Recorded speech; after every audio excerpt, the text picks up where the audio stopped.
Hey guys, how's it going? It's Travis Morse with the Foresthill Film Lab.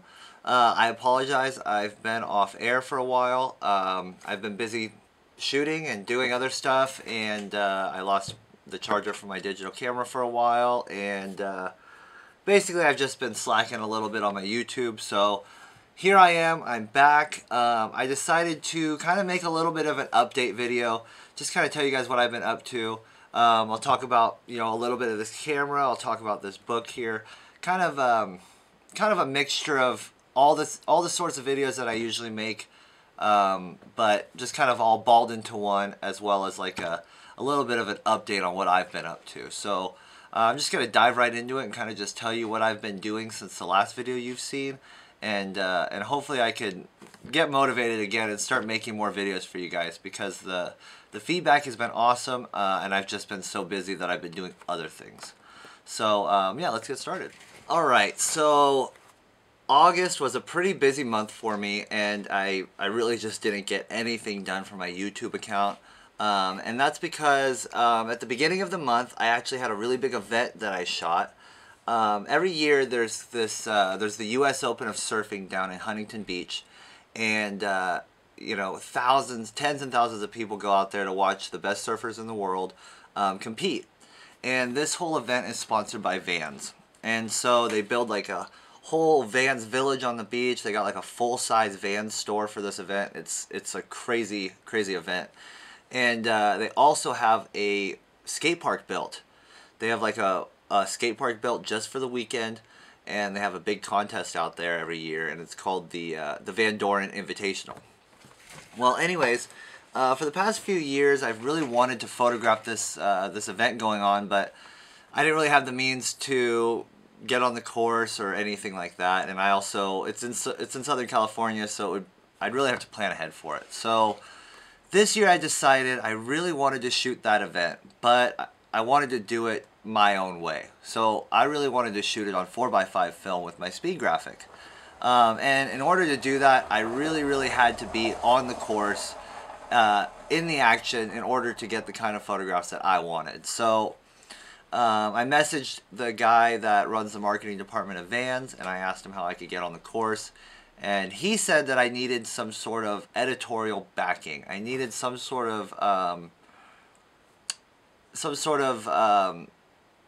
support from a magazine or maybe a website or something as to why I need to be on the course. So I thought that was pretty much going to be the end of it for me, and that I would not be able to make this happen. But I contacted a few people in the BMX industry, and I got in contact with the guy who runs Endless BMX Mag, which is a BMX publication out of Europe, and they're one of the few guys that's still making a BMX magazine. And he told me that he would be more than willing to support me and get me the credentials I needed to be on the course. So after a few weeks of talking with him, I got a box of stuff in the mail from Vans. They gave me like a full wardrobe for free, which was really awesome, so I could be wearing Vans stuff while I was out there. And when I got to the event, I got credentials, and I was able to be out on the course. So this was pretty unique because, BMX isn't very old. BMX kind of got popular around the 80s. So what that means is that this sport was never natively shot on large format film, and it's never been convenient to do. So in the time that BMX has been around, large format has never really captured it natively. So we don't have an archive of 4x5 BMX photos, and so I was looking to kind of make something like that for this event. And so I shot about 60 or 70 sheets out there, and the results are really awesome. So I'm going to just talk a little less about the event, but here's I'm going to show you guys a couple of my favorite shots from this BMX event that I was working, and that was, like I said, at the beginning of the month, and a lot of my time went into developing all that 4x5 once I was done. But check out some of my favorite shots from the event, and we'll get on to the next thing.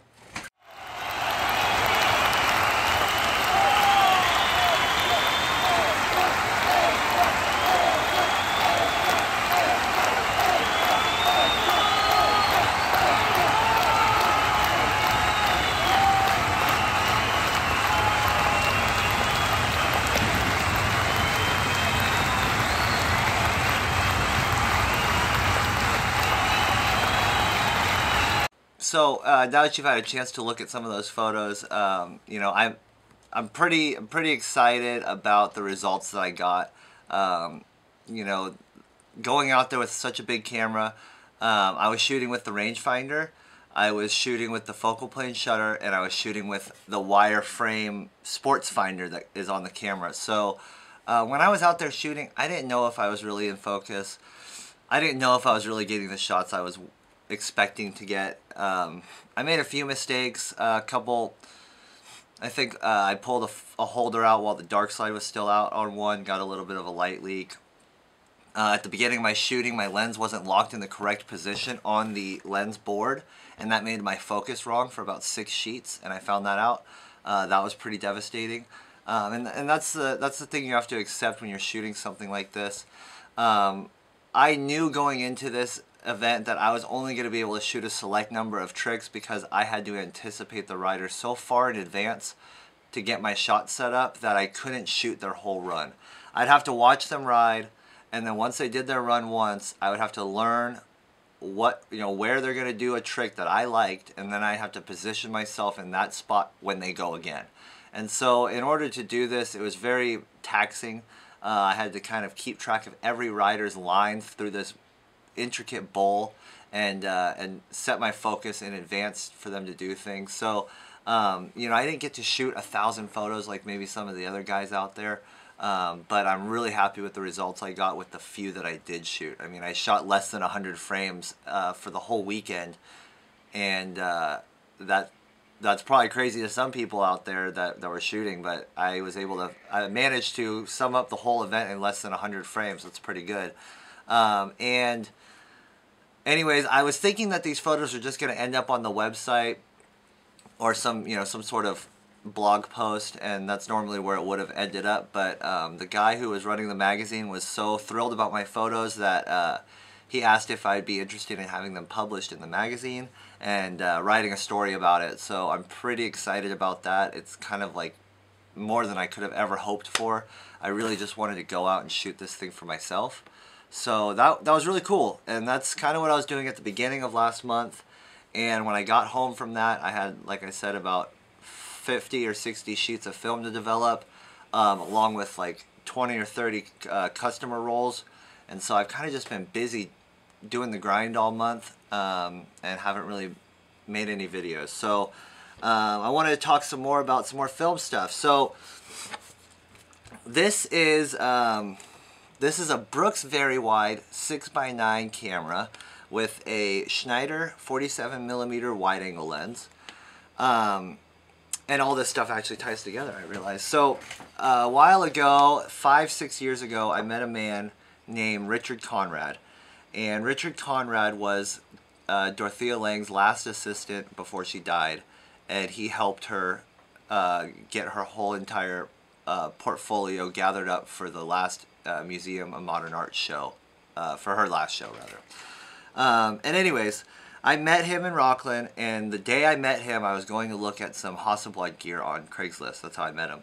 And when I got to his house, this camera was sitting on his table, and I didn't know anything about it. I had never ever seen one in my life, and all I had on me was $200 cash. And so I picked it up and I told him honestly, I said, honestly, I don't know anything about this camera, but would you take $200 for it? Because I want it so badly. And he sold me the camera, and later he messaged me and he said, hey, I found out that camera's pretty popular, kind of rare, and much more valuable than $200, so I hope you enjoy it. And at that moment, I vowed to him that I would never sell this camera. It would always be mine because it was very special to me that it was his. And I only got to shoot a few rolls before the shutter jammed up. And so for the past 5 years, this camera has been in 3 different parts in a box on my shelf. And it was basically, I kind of totally forgot about it. I never thought it would work again. And one day I was looking at this large format lens I have, and I realized that the shutter was really tiny on it. So I went into my parts box and I looked at the shutter, and it was the same shutter that was on this camera.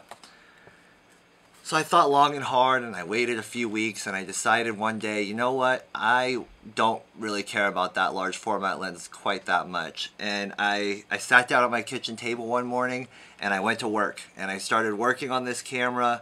And it'd been about 4 years since I disassembled it and left it in pieces, which was very stupid. So I had to figure out how to put it all back together without any recollection.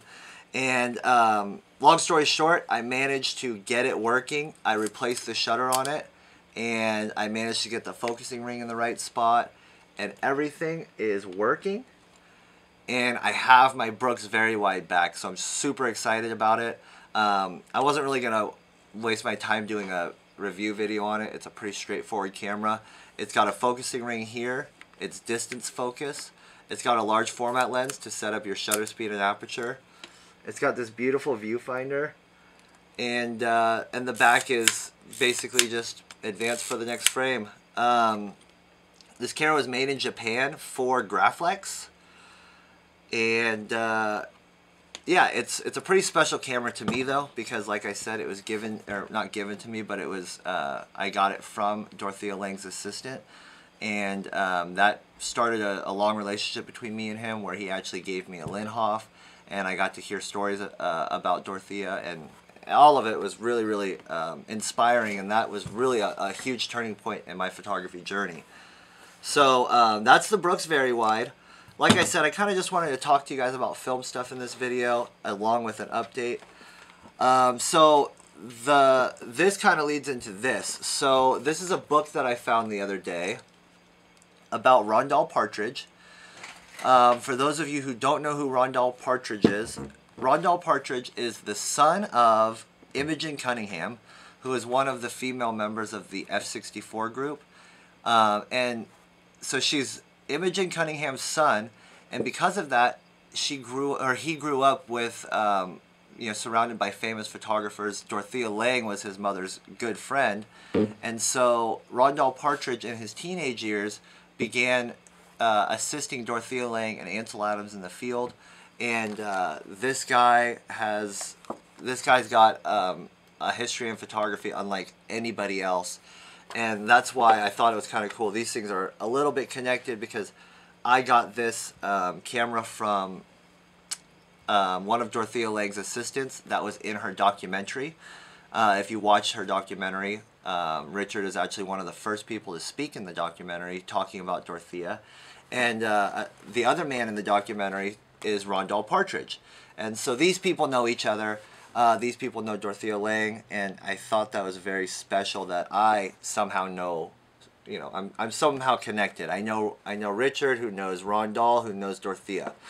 But I found this book for $1, and when I picked it up, I didn't think much of it. I knew it was going to be good, but I didn't look at it until today because I wanted to talk to you guys about it with it fresh on my mind.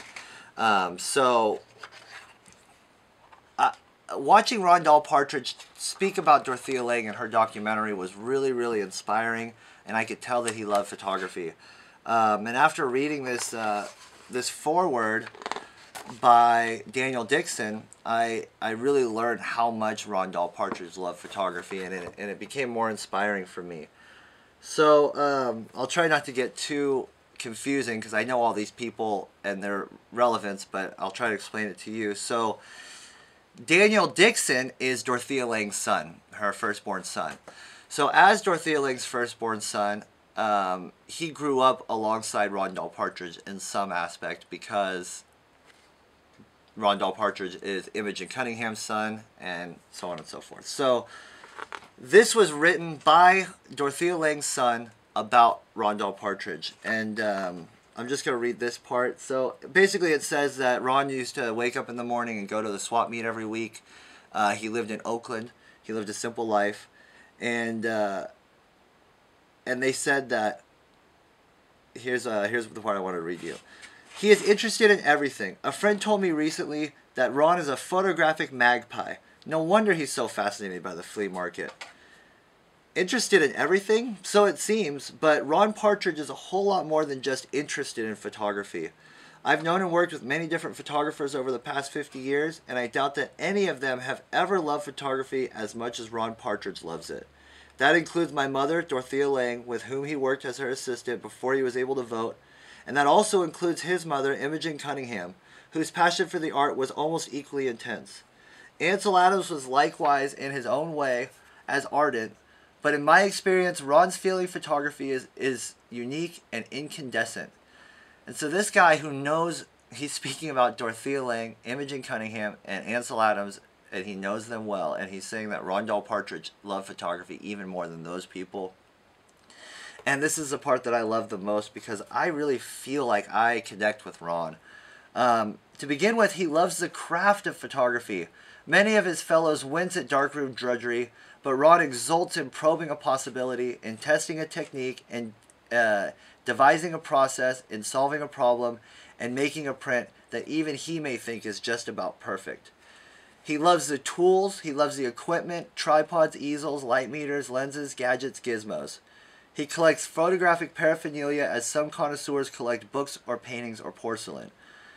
So Ron is very much like myself in that he loves all bits of photography equally. He loves the little bits of the photography cameras and gadgets and the light meters, everything. So I want to show you guys some of his photos. And yeah, I want to show you some of his photos. Like I said, he was one of Ansel Adams' assistants growing up. And after a few years in Yosemite with Ansel Adams, they didn't get along quite well as colleagues. So Ron Partridge moved on, and he began assisting Dorothea Lange in the field. And he would be the guy driving when she was on these migrant farmer searches. You know, when she's shooting Migrant Mother, Ron was the guy who parked the car and helped her get her gear out. So here's a couple self-portraits by Ron. And he was really unique with his self-portraits. Here's one, him with the bride, and he's covering her face with the camera. And because of the fact that Ron was on assignment with these famous photographers, we get to see photos of Ansel Adams that, you know, we may have never seen before. This one's called A Different View of Ansel. And, I mean, Ansel's very young in these photographs. He looks like he may be in his 20s or 30s. He looks a little bit gruff. And we're not used to seeing Ansel this way. We're used to seeing him in his older age with his hat on, looking more distinguished. This was Ansel before he was really Ansel, you know. And this photograph, my goodness. This photograph, I almost feel negligent for not knowing this, but this is one of the most famous photographs of Dorothea Lange, in my opinion, of her pulling her dark cloth over her head. And this was shot by Rondell Partridge. He was there capturing this. So he's very important in the history of photography because he was there just like all these other photographers were there. He was there with Dorothea Lange when she was doing the hardest work of her life. He was right alongside her in that heat doing the same work. And here's another great photo of Dorothea. But like they said, Ron was a photographic magpie. And so Ron loved every bit of photography. So it wasn't just portraits and it wasn't just work like that. Here's some stuff of just flea market, just shooting stuff at the flea market. He cared about everything.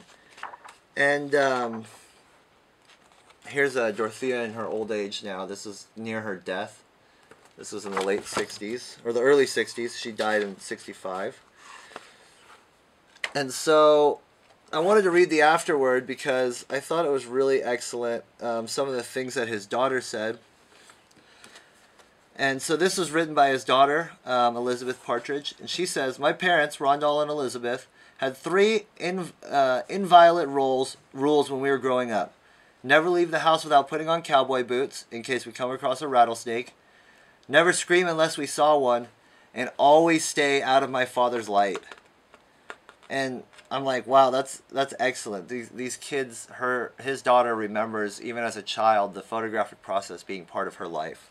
Whether on an architectural job or at home, Ron always had a camera hanging from a leather strap around his neck, ready to photograph at a moment's notice. His full concentration funneled through his lens to whatever he was shooting. If we were careless enough to get between him and his light source, he'd bark, "Out of my light," without even looking up. Something in the tone of his voice made us jump behind him, gazelle-like, to be sure we were in the clear. And, oh my goodness, it's just so so awesome to hear stories like this and just to hear about somebody's passion for photography. Um, Let me see. There was another part in here that really hit close to home for me because um, I'm a photographer that I used to try to work for photography. I used to try to be a professional, but it just wasn't right for me. And oftentimes I've questioned that decision. Oftentimes I've wondered if I should go back into the field and start promoting my work again. And I don't know. I still don't feel that. So here we go. This is the part that I wanted to read. When I was young, Dorothea realized that Ron had the makings of a great photographer. She encouraged him to go back to New York and make it in the world of photojournalism. She pushed at him, sure that he could be successful. So can you imagine that? Dorothea Lange telling you, go do this, follow this, go to New York. Ron said no. He liked being in Berkeley with his family. He liked making a living freelancing. He wanted to decide which jobs he takes and which to pass on. He didn't want someone else deciding for him. Pleasing a boss and processing his work at a photo lab, traveling without his family, that didn't appeal to him. The big city life of the photojournalist wasn't for him. Had he followed Dorothea's advice, I wouldn't have had a dad around the house with wild red hair and a camera case and no real job.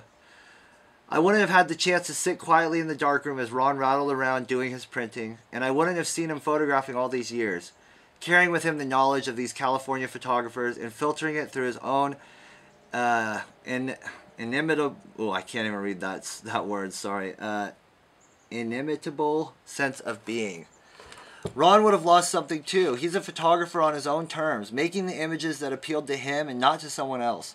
At 85 years old, he has files containing 70 years of photographs, and he still photographs nearly every day. If anything, he has a greater sense of urgency now. I don't know how long I have left, he explains. Anything can trigger his curiosity. Braided cornrows on a woman's head, the diffused light in his bathroom window. He'll shoot off a roll and head for the darkroom to see what he's got. I haven't fit under the larger table for a long time, but I still enjoy wandering around his messy workroom, waiting for him to burst out of the darkroom. I always find treasures. The clean white skull of a skunk, a small box of foreign coins chosen one by one at the flea market, and always new prints hanging from wires running across the ceiling. Oh man, that really touches home for me because I have an at-home darkroom. I am the stay-at-home dad photographer. I'm the guy that's choosing to do the journey my own way, and so I want to encourage you guys to do the same. Don't let your success as a professional dictate your ability to be a good photographer. I can't stress that enough. You could be an excellent photographer without ever making a single dime doing it. That's not the that's basically not the merit that you're looking for. Money is not what decides good photography. Paid jobs is not what decides a good photographer. And Ron Partridge is actually the #1 example of that. He decided to do photography his own way, and because of it, he has spoken alongside the names of Ansel Adams, Dorothea Lange, Imogen Cunningham. He's revered as a photographer on that same caliber. So that's a really special book I found. Dollar well spent. Let's see. There's a couple more things I wanted to update you on. So just a few more updates for you guys. Just the other day, I was on the Photography Talk Show, which is a podcast hosted by Michael Meinhardt.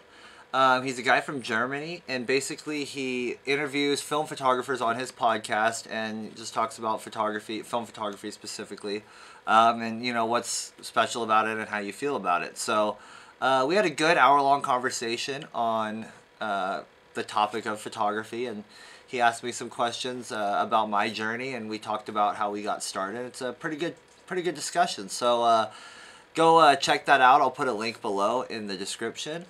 Another thing is I'm getting really close to 10,000 subscribers, which is pretty exciting.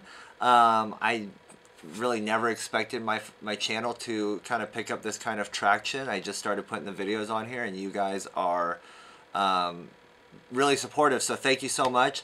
So yeah, when we get to 10,000, I think I'm going to do another camera giveaway or something. God knows I've got plenty of them, so yeah, I'm pretty excited for that. Maybe tell a friend about it or something. I'm going to do some sort of photography giveaway. It might be another Pay It Filmward thing. That was like so cool that I'm going to try to maybe think of something else. But so yeah, that's another update. And I just want to thank you guys so much for supporting the Foresthill Film Lab in whatever way you do. I've been busy this month developing over 50 rolls of film for clients. So that's been really awesome just seeing photos from all over the world. So thank you guys for your support, and thank you for sending your film in. For anyone who needs their film developed, you can always send it to me. I scan it, develop and scan it in-house with my pack on, so check it out. And that's about it, you guys. Thank you so much for watching. I hope you enjoyed the Quizzical Eye by Rondell Partridge and the Brooks Very Wide. And until next time, you guys, thanks for watching, and keep on shooting.